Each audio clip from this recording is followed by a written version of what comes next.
Kapapasok lang, umamin na Senator Amy Marcos na puno na kay Tamba. Ibinunyag ang totoo, Duterte pinagtanggol. Yan mga karibin natin ang ating alamin. Mula po rito sa channel ni Kabayan News PH. Yan mga karibin, nasa description po ang full video link ng balitang ito. Subscribe na po kayo kay Kabayan News PH. Yan At kung bago ka pa lang at di pa po nakapag-subscribe sa ating munting channel, please don't forget to subscribe at i-click na rin po ang bell notification para updated ka po sa lahat ng ina-uploads nating reaction video. At ito na nga, sama-sama at sabay-sabay po natin pakinggan, panoorin at bigyan ng reaksyon ang balitang ito. Ito na po. Mga kabayan, muling binanata ni Senadora Amy Marcos ang kanyang pinsan na si House Speaker Martin Romualdez Jr. kaugnay sa pagpupumilit nito na ipagpatuloy ang pangangalap ng pirma para sa kanyang isinusulong na People's Initiative. Ito ay sa kabila ng pahayag ni Pangulong Bongbong Marcos Jr. na ipahinto na ang pag-amyenda sa charter change at tanging Senado na lamang ang magpatuloy sa usapin tungkol dito. Sabi ng Senadora, matigas talaga ang ulo nitong si Romualdez, bagay na hindi na tama at hindi na ito nagugustuhan ng taong bayan at ng mga Marcos. Dahil dito nakatikim ng real talk itong si Martin at sinabi ng Senadora na hindi naman siya totoong Marcos. Correct. Nagalit sa akin, bakit daw ganon? Mas Duterte pa daw ako kesa sa Marcos. Yeah. Sa loob-loob ko, hindi ka naman Marcos, hello. Lagot ka! Sa dagdag na pahayag ng Senadora, ipinagtanggol niya ang mag-amang Duterte na walang dahilan para awayin dahil wala namang ginagawang masama ang mga ito at hindi sila nakikipag-away. Dahil dito ibinunyag ni Senadora Amy na nagagalit at nagtatampo sa kanya ang kanyang pinsan at Speaker of the House na si Martin Romualdez. Alam ko na may tampo sa akin. Sinabi ko, paano? Sinabi ko naman ng loud and clear na hindi na tama ang ginagawa ninyo kay VP Sara at kay Presidente Duterte. Hindi tama yun. Hindi naman nakikipag-away. Sinasabing napakatapang ng mga Duterte. Matapang nga, bait-bait sa atin. Wala namang ginawa kundi tumulong. Samantala, umami naman ang batiko sa social media itong si Congressman Erwin Tulfo matapos ipagtanggol itong si Romualdez at sabihin niya na walang alam ang pamunuan ng Kamara sa pangangalap ng pirma para sa People's Initiative. Wala namang instructions na gano'n na let's do this, let's push this. Yung sinasabi nga kanina, narinig ko na re-regalo sa SONA. There's no such thing eh. There's no such thing. I've heard before the break na may mga gano'n. So, but akala ko nga Senate will initiate that. Pero yun nga, nagulat lang ako. I was overseas when I read the news na binabakbakan na yung Congress, tapos through PI. Ano ang masasabi mo dito, kabayan? Kung ikaw ang tatanungin, dapat na ba talagang ligwakin ni PBBM ang kanyang pinsan na si Speaker Romualdez at palitan ng bagong liderato ang Kamara? Sama-sama nating panuorin ang buong video at pakicomment niyo po ang inyong mga reaksyon at sariling opinyon. Yan mga karibin natin, ang tanong kanina ay dapat po bang palitan na ang liderato ni Speaker Romualdez dyan po sa Kamara? Abay, kung yung ganyan po ang tanong ay oo po. Ang sagot, ang ano lang mga karibin natin, no, kaya ba? Kaya po ba ni PBBM natanggalin itong si Speaker Romualdez dyan sa sa pagiging speaker? Yun po yung tanong mga karibin natin kung kaya. Kasi may mga nagko-comment na sabi nila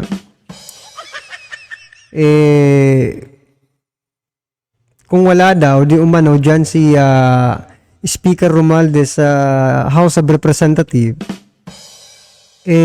malamang sa malamang na-impeach na daw si PBBM mga karibin natin. So parang lumalabas ngayon mga ka-review, itong mga taga-suporta ni Tambi, no? Binabaliktad po ang sitwasyon, no? Sino po ba ang nagpapa-impeach kay VP Sara? Di ba sila?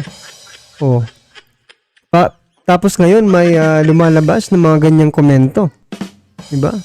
Na kung wala daw si Romualdez dyan, pinatalsik na si PBBM. Naku naman, wag niyo pong baliktarin yung ano, yung mga pangyayari. Pero bago yan muli po ako nag-iimbita sa mga hindi pa po nakasubscribe sa ating channel na Kabayan News PH, pakipindot po ang subscribe button at pakiclick na rin ang notification bell para lagi kayong updated sa mga bagong upload natin na legit at napapanahong balita. Maraming pong salamat. Eh nga, tapos nagalit nga sa akin yan kasi tinatanong sa akin nung Marites na yon na ano daw ang relasyon namin ni Martin. Eh, sabi ko, syempre, mga pinsan kami, pinsan buo ako, no? At kilala ko naman habang buhay yan. Okay lang naman, pabadjing-badjing lang naman kami. Hindi ko maakalain magiging ganito, ano? At alam ko na may tampo sa akin. Sinabi ko, paano? Sinabi ko naman ng loud and clear na hindi na tama ang ginagawa ninyo kay VP Sara at kay Presidente Duterte. Hindi tama yun. Hindi naman nakikipag-away. Sinasabing napakatapang ng mga Duterte. Matapang nga, bait-bait sa atin. Wala namang ginawa kundi tumulong. Nakipag-alyado, kaya nakabalik. Ano pang gusto mo? Ba't natin inaaway ang hindi nakikipag-away? Correct. Nagalit sa akin. Bakit daw ganon? Mas Duterte pa daw ako kesa sa Marcos. So yan mga karibin natin talagang aminado po no si Senator Amy Marcos na nakipag-alyado kaya nakabalik. Ano po bang ibig sabihin niya doon na nakipag-alyado po sila sa mga Duterte kaya po nakabalik ang mga Marcos sa Malacanang? Ganun po ba yon? Parang ganun po ang pagkakaintindi ko mga karibin natin no. So, yan, bakit ba nila sisiraan kung malaki naman ang tulong sa kanila, di ba? Kung ganyan ng ganyan, ang lumalabas niyan, pagtatrahidor po, no? Trinatrahidor nila.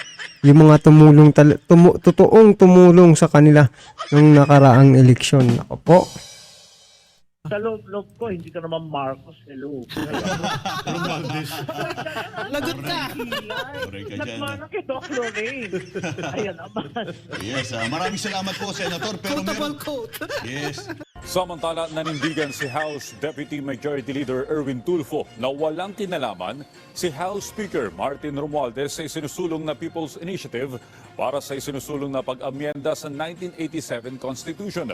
Sa kanyang panayam sa media, Nako po, imposible po yan. Sa Congressman Erwin Tulfo, imposible po yung hindi alam ni Speaker Romualdez ang ganyang mga nangyayari sa House of Representatives. Siya pong pinuno tapos hindi niya alam kung na may ganyan palang nangyayari. Nako naman. Sinasabi nga po ng iba na nagko-comment, ito, opinion po ito nila. Sabi po nila na malamang sa malamang ay alam po yan ni PBBM. Di ba? Alam po yan ni PBBM. Kaso nga lang, kasi hindi po talaga inaccept no, ng taong bayan. Hindi po natanggap yung kanilang chacha or yung pinakakalat nilang People's Initiative, hindi po natanggap. At may agad may mga nag-react kaya 'di ba? Kaya pina-stop 'di ba ni PBBM yung People's Initiative na 'yan. Pero yung mga talaga, yung mga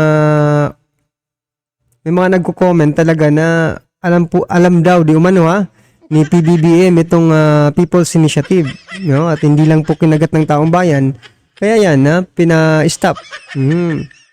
Ano ang inyong opinion dyan, Nalungkot ni Tulfo ang iba't ibang akusasyon na ibinabato sa Kamara ukol sa issue ng charter change kahit wala namang anyang katotohanan.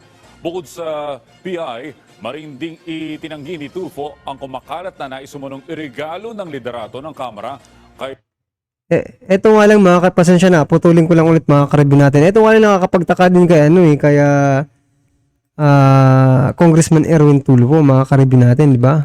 Di ba galit ito sa mga korap doon sa kanilang programa, di ba? Saan ba sa radyo ba 'yon o sa kanilang programa, di ba, sa mga Tulfo? Galit po ito sa mga korap pero eto lang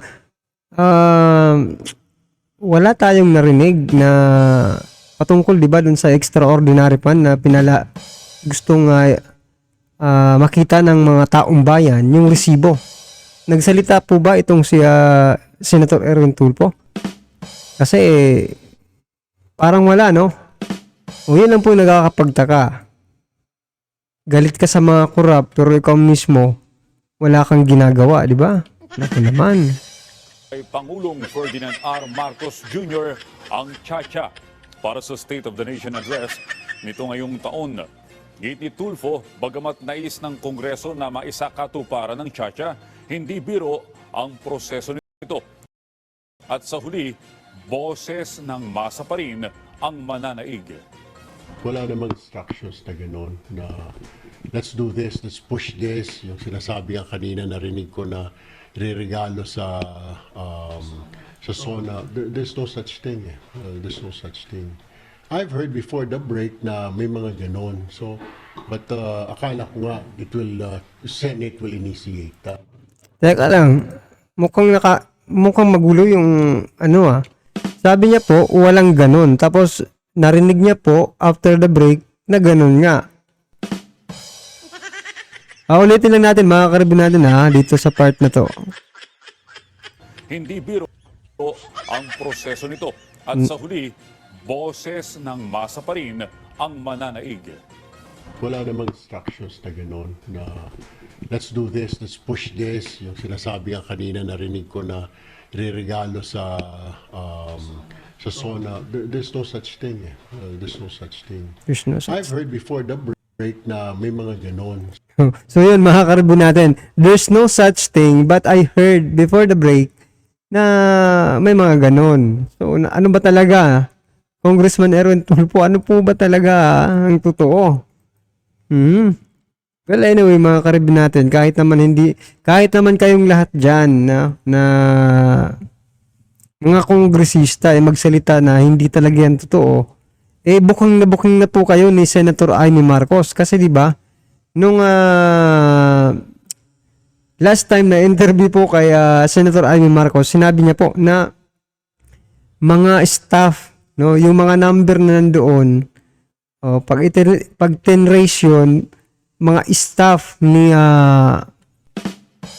speaker yung lumalabas. So, ibig sabihin, alam po yan ni speaker.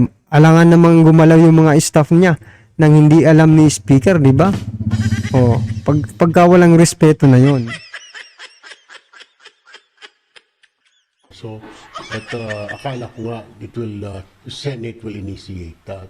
Pero, yun nga, nagulat lang ako. I was overseas when I read the news na binabakbakan na yung Congress, tapos through PI, tapos kung ano na mga lumalabas, mga term extension. I should know because nasa communications ng speaker. Wala naman binigay si speaker na gano'n na we have to do this, we have to push this. There's no such thing.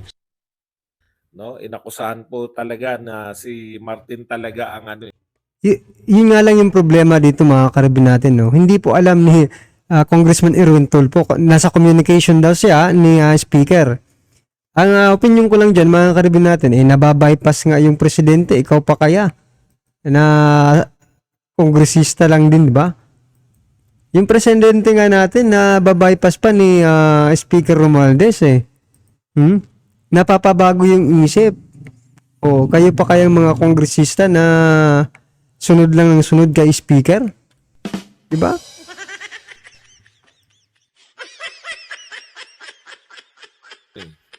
ang punot dahilan nitong nung pagkasira ng Uniteam, no? Marami pong sinabi, masakit po niyan yung hindi ka naman Marcos. Hello. Yan po ang pambabara. Marami pa po tayong pag-usapan na nagkaunsiyan po.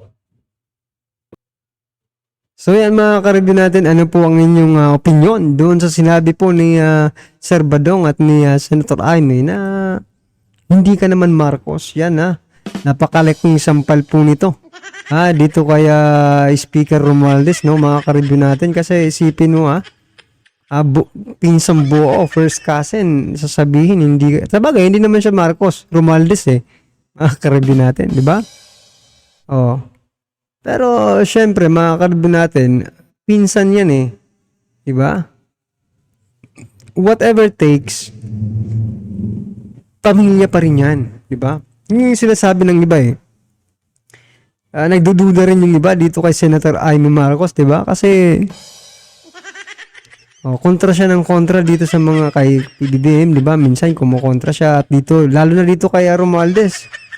Pero sabi nga ng iba, huwag tayong magpakampante. Kasi nga po, pamilya yan eh. Diba?